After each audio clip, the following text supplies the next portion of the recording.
दोस्तों, एनवीएन की बातचीत में आपका स्वागत है। आज हम गुरपतवंत सिंह पुन्नू के ताल्लुक से जो कंट्रोवर्सी चल रही है पूरे देश में बल्कि पूरे विश्व में, उस पर बात करेंगे और इसके लिए हमारे साथ मेहमान हैं गोपाल मिश्रा साहब। तो मिश्रा साहब आपका इस कार्यक्रम में स्वागत है। अ, सबसे पहला सवाल आपसे ये है कि ये विवाद शॉर्ट में अगर आप बताना चाहें कि ये है क्या चीज़? ताकि फिर उससे बात आगे बढ़ सके। कि इतिहास जी, जो है वो अपनी गति लेता है जी, और ये जो पश्चिम का लोकतंत्र है, वेस्टर्न जी, डेमोक्रेसी जिसे हम कहते हैं, उसकी अपनी जी, कहानी है। जी, और उसमें उन्होंने अपना सिस्टम इतना चालाकी से बनाया है कि हमारे जी, एशिया और अफ्रीका के देश उसमें उसको देखकर मंत्रमुग्ध हो जाते हैं, मेस्मराइज हो जाते हैं। जी, लेकिन वो अपने उनके इंटरेस्ट कभी हर्ट नहीं होते हैं, हमारे इंटरेस्ट खत्म हो जाते हैं। जी, जी, तो ये उनकी डेमोक्रेसी की खूबी है। आपको एक उदाहरण बताऊंगा। East India Company was the most successful private sector ever born on this planet. उन्होंने जी, 225 साल हिंदुस्तान में हुकूमत किया। They became sovereign state on their own. They had bigger army than British army, they had bigger army than Mughal army, and they could have treaties, and they had only 30 directors. 30 director London में बैठते थे। वो हिंदुस्तान को देखते थे और फार east में देखते थे और हाउस ऑफ कॉमन्स को मैनिपुलेट करते थे। जी, तो प्राइवेट सेक्टर और उसके इंटरेस्ट और उसके कॉलोनियल इंटरेस्ट वो एक ही जगह हैं और उसको हम लोग कैमोफ्लेज करते हैं। जैसे हम लोग कहते हैं ना कि कम्युनल पॉलिटिक्स से अपने इंटरेस्ट लोग सर्व करते हैं, चाहे वो हिंदू हो, जी, मुस्लिम हो, क्रिश्चियन हो, अपने अपनी दुकान चलाते हैं। तो वही हाल प्राइवेट डेमोक्रेसी का भी है। उनकी डेमोक्रेसी जो है वो सिर्फ उनके इंटरेस्ट को सर्व करती है। तो अब आप हिंदुस्तान तो उनके हाथ से निकल गया गलती से। बेचारों ने बड़ी जी, कोशिश की जाते जाते 47 में कि दो चार छह टुकड़े कर डालें। दो हो पाए, चलो अब तीन हो गए, बांग्लादेश में ला लीजिए। और और लगातार ऐसे दुख छोड़ गए हैं, चाहे वो अफगानिस्तान का हो चाहे कोई भी हो। और उन्होंने और हमसे कहते हैं कि लोकतंत्र और उसकी बात है। बाइडेन साहब खुद जो है तिब्बत जाकर आज के जो प्रेसिडेंट है, तो वाइस प्रेसिडेंट से, ये वाइस प्रेसिडेंट थे, उनसे गुफ्तगू करने गए थे तिब्बत में। भूल के उन्होंने दलाई लामा का नाम नहीं लिया। तो ये लोग उसी हिसाब से बात करते हैं जो उनके इंटरेस्ट में होता है। अब जी, क्योंकि हम हिंदुस्तान की भाई चांस कहिए या मेहनत करिए या ऊपर वाले की मेहरबानी कहिए, हिंदुस्तान थोड़ी बहुत अपनी शक्ल बना ले गया है। हमारे हिसाब से अच्छी जी, शक्ल नहीं बनी जैसे हम चाहते थे, क्योंकि पार्टीशन से क्या हुआ, हमारी जो एनर्जी है वो 90% में खत्म हो गई। तो ये हिंदुस्तान जो आप देख रहे हैं 10-15% का है। अब ये भी इनको टॉयलेट नहीं हो रहा है।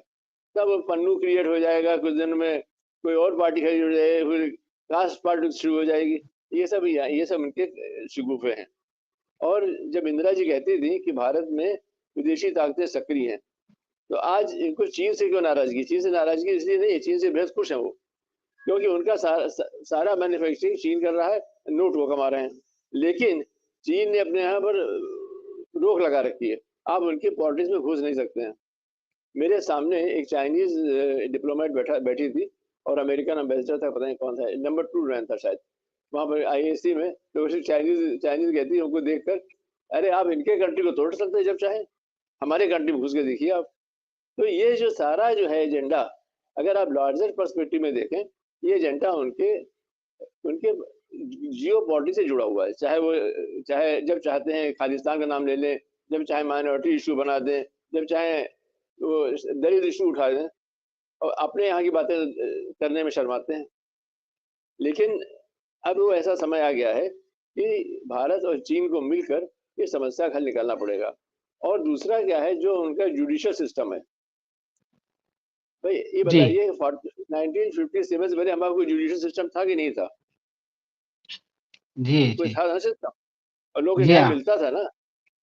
हाँ, हाँ, चाहे वो नवाब की कोर्ट होती हो, चाहे वो उसमें धर्माधिकारी पंडित जी बैठते थे। सरकार का डायलॉग हमेशा रहा है आम जनता के साथ, चाहे वो नवाबी हो चाहे जी, वो मुगल सल्तनत हो। ऐसा नहीं है कि डेमोक्रेसी में ही हुआ है, जनता का आवाज हमेशा रही है अपने रूप में। आज हम जी, किसी बात से कहते हैं शरीयत लॉ आ जाए, हम लोग कांपने लगते हैं, पता नहीं क्या हो जाएगा। क्या शरीयत लॉ नहीं थे पहले? जी, हो सकता है उसमें रिफॉर्म जरूरत है, उसके उसको मैं डिबेट नहीं करता हूँ। इन्होंने अपना लॉ हमारे ऊपर लागू किया और उसको सुपीरियर साबित किया है, और मेरे हिसाब से सुपीरियर नहीं है। मेरा मेरा डायमेंशन है, मैं भी थोड़ा बहुत दुनिया घूमा हूँ, मेरा ये डायमेंशन है कि ये जियो पॉलिटिक्स का हिस्सा है, और जितना वो चाहते हैं उतना ही करते हैं। आप बताइए, पाकिस्तान से उन्होंने तालिबान एम्बेसडर को उठा ले गए और ग्वाटेनामा में बंद कर दिया। जी, सारा इस्लामी मामला था, फिर कहाँ क्यों ले गए, फिर उसको कैसे ले गए? तो इनके पास जी, पैसा है, इनके पास फौजी ताकत है, ये जो चाहते करते हैं। इनका जब मन आएगा हिंदुस्तान के 10 टुकड़े आज भी करा सकते हैं वो, मैं आपसे बता रहा हूँ। अगर हम लोग अलर्ट नहीं रहेंगे, ये 10 टुकड़े खालिस्तान है, अभी तभी तमिल का इशू उठा देंगे, तेलुगु उठा देंगे। आप क्या सोचते हैं? महाराष्ट्र उठा देंगे, उड़ीसा उठा देंगे। तो हमारे यहाँ तो वैरायटी है। तो हिंदुस्तानियों को इस चीज़ों से बहुत सजग रहना चाहिए। और ये जो खालिस्तानी इशू है, वो सिर्फ होता क्या है, गलती हम करते हैं और दूसरा फायदा उठा लेते हैं। अगर आपको याद हो कि हालांकि आप वैज्ञानिक हैं, आपका समय नहीं होगा उस जमाने में, इंदिरा गांधी ने किसी के कहने पर, हालांकि प्रदीप माथुर जी मुझसे एग्री नहीं करेंगे, वो जो थे, जो सरदार जी थे जय सिंह, उनके कहने पर खालिस्तानी को खड़ा किया और उसको उसको जी, टेक ऑफ कर लिया। किसने कर लिया? सीआईए ने किया, फिर आईएसआई ने कर लिया, फिर आपने स्वर्ण मंदिर तोड़ डाला। तो आपको खामियाजा कैसे भरजा? इनोसेंट हिंदुस्तानियों ने, चाहे वो सरदार हो चाहे हिंदू हो, सब मारे गए। तो हमको जो है ये खालिस्तानी इशू को जियो पॉलिटिक्स के और उनकी डेमोक्रेसी, फेक डेमोक्रेसी से समझ के करना पड़ेगा।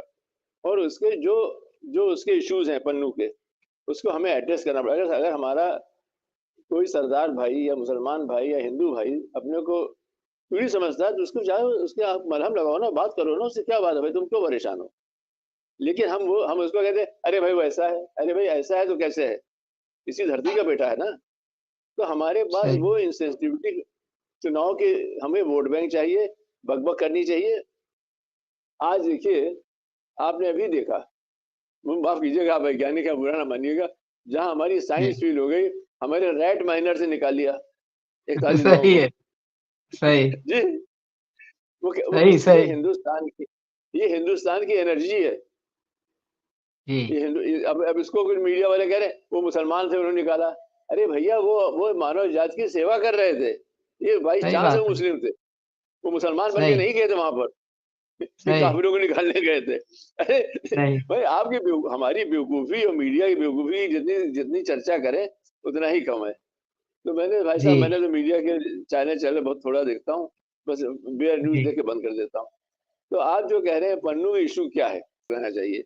ये पन्नू बेचारा है, सही, उनका उनका उनका बेचारा एजेंट है। ये कोई बंदा लगा दिया होगा इन्होंने भाई। और डीप स्टेट की जो फंक्शनिंग है, जो एज जर्नलिस्ट मैंने जो ऑब्जर्व किया है, कि मैंने 12 साल से मैं मलकानगिरी जाता रहा हूँ, वहां पर जी, सारे नक्सलाइट हैं। तो मैं उनसे ये कहता था कि भैया तुम्हें वायलेंस छोड़ दो, कुछ नहीं मिलेगा। तो हमने कहा इसको कभी चीन तुम्हारी मदद कर देगा, कभी अमेरिका कर देगा, कभी सीआईए कर देगा, कभी कोई कर देगा, लेकिन मारे तुम ही जाओगे। जब आप गोली चलाते हो तो पुलिस वाला मरता है जो गरीब का बेटा है, तो पुलिस वाला चलाता था आपको सही, मार देता है, तो फायदा क्या हुआ? हमने कहा गांधी फार्मूला चलाओ। उन्होंने अंग्रेजों की चालाकी को काउंटर किया। सही, और 70-80% हिंदुस्तान अपने पास ले जाए, और अपनी मूर्ति भी लंदन में लगवा ली। तो सही, उनकी, इनकी पॉलिटिक्स में हमें डायमेंशनल समझना पड़ेगा, बकवास नहीं करनी है। आज मैं देख रहा हूँ जी, मीडिया में वो है, अमेरिका चाहता है कि हमारे खेमे में बेटा आ जाओ, हिंदुस्तानी, कभी वो सीआईए का वाला बना देंगे, कभी वो बना देंगे। तो हिंदुस्तान जो डेमोक्रेसी का सिंबल है, वो उसको, वो उसका टार्निश करनी है मैचों को, इतना डेमोक्रेसी नहीं है। फिर उसके बाद आज सरदार को उठाएंगे, उसके बाद कल को आप देखिएगा तमिल इशू उठेगा, तेलुगु उठेगा, सब उठाएंगे बारी बारी से, क्योंकि आपको कंट्री के वीकिंग पॉइंट है वो। क्योंकि क्योंकि वैरायटी यहाँ पर है, और वैरायटी स्ट्रेंथ है और वीक पॉइंट है। अब जैसे जैसे कई धर्म है, इस्लाम धर्म है, सनातन धर्मी है, शैव है, वैष्णव है, शिया है, सुन्नी है। तो ये वैरायटी है, लेकिन इससे जीनियस भी इंडिया का है। और उसको अगर आप निगेटिव कर लो तो हिंदुस्तान छोड़ डालो, और ना पॉजिटिव कर लो तो इसको आप सुपर पावर बना दो। तो ये सुपर पावर बनने या आज जैसे आज हमारे यहाँ गाया जा रहा है, हम 5वीं वर्ल्ड इकोनॉमी हो गए हैं, लेकिन इस वर्ल्ड इकोनॉमी का पर डाउन कितना हो रहा है? क्या आज मजदूर की जी हालत पहले से कितनी बेहतर हुई है? मैं नहीं कहता बेहतर नहीं हुई है, 10% 20% हुई बेहतर। मैंने बचपन से देखा, आज देख रहा हूँ, बहुत फर्क है। लेकिन क्या हम वो दे पा रहे हैं अपने मजदूरों को? तो ये सवाल जो है, जितना हम कॉमन मैन को उस ग्रेटर इकोनॉमी का हिस्सेदार बनाएंगे, उतने ही हम मजबूत होंगे और चर्चा भी होगी। आज जो है सरकारें चाहती हैं कि आम जनता जो है बेवकूफ बनी रहे। अब आप सीआईए का डर दिखाया जाएगा, सीआईए तोड़ डालेगी हिंदुस्तान को, अब राष्ट्र खतरे में हो जाएगा। फिर देखिए अभी ये भी ड्रामा होगा हमारे यहाँ, ये भी वोट बैंक बनेगा। तो हमको पॉलिटिकल एजेंडा से बचकर, अगर वो किसी गुप्ता को केस चल रहा है, उसका पूरा केस चलना चाहिए और पब्लिक डोमेन में आए। और जैसे जैसे हिंदुस्तान की डेमोक्रेसी में ऐसा तो है नहीं कोई परफेक्ट है, कमियां हैं, हम लोग जानते हैं कमियां हैं। जजेस मैनिपुलेट होते हैं, हमारे यहाँ भी होते हैं, अमेरिका में भी होते हैं। आज आज बाइडेन साहब की सरकार ने ट्रम्प साहब को जो है फंसा रखा है 10 केसेस में, है कि नहीं? जी तो वो कहानी वहां भी चल रही है। तो हर डेमोक्रेसी में, हर देश में कोई ना कोई पॉलिटिक्स का जरिया बनता है। भाई फर्क ये है, डेमोक्रेसी में आप गोली नहीं मारते हैं, बाकी सारे सारे हथकंडे वही होते हैं। मेरा तो अनुभव यही रहा है कि हर चालाकी, हर बेईमानी की जाती है इसके अंदर। बस उसको संविधान का नाम ले लेंगे या डेमोक्रेसी का नाम ले लेंगे। ये पन्नू के बारे में ये बात जानी कि ये इस तरह के सिर्फ जियोपॉलिटिकल इश्यूज हैं जो अपने नेशनल इंटरेस्ट के लिए लेकिन सर अमेरिका। इसमें थोड़ा और करिए, इसमें लोगों से कहिए, जो ऑडियंस आए उसे पूछो, 10 लोगों रखिए, सवाल पूछें भाई। हम लोग तो हाँ आपस में हाँ बात करके डिस्कस कर रहे हैं, तो उसमें देखो बहुत बातें इरेलीवेंट भी हो जाती हैं। जी तो जी जी जी क्वेश्चन जरूर आना चाहिए मजबूती से। बहुत बहुत वो शुक्रिया असल साहब, में ये आपको। टेक्नोलॉजी में मुश्किल होती है लोगों को सवाल करने में, तो ये है कि वो लिख के देंगे पहले आपको क्योंकि अभी आपको देखिए आपसे भी आपको पढ़ना है। आपको ईमेल कर दे, हमको ना बताएं, आपको ना बताएं किसी को, जो हाँ सोच पर्सन है। हाँ हाँ लेकिन वो बिल्कुल, क्योंकि होता क्या है, अगर सवाल का एक दिन अभी मैं 3 दिन पहले एक एडमिनिस्ट्रेटिव स्टाफ कॉलेज में भाषण दे रहा था, क्लास दे रहा था, जी 2 घंटे 4 घंटे, 4 घंटे हुई शायद, 10 से नहीं, 2 ढाई घंटे की थी।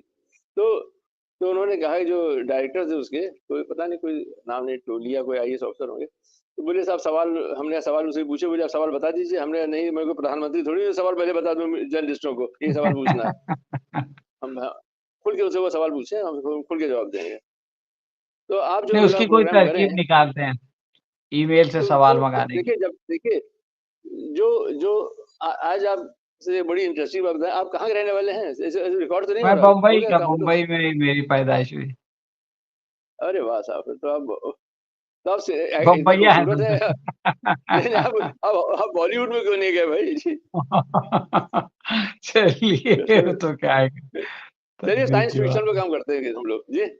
जी जी जी ओटीटी पर साइंस फिक्शन लिखिए आप सब जी, कि चलिए 2050 में इंडिया में क्या होगा। कि सही।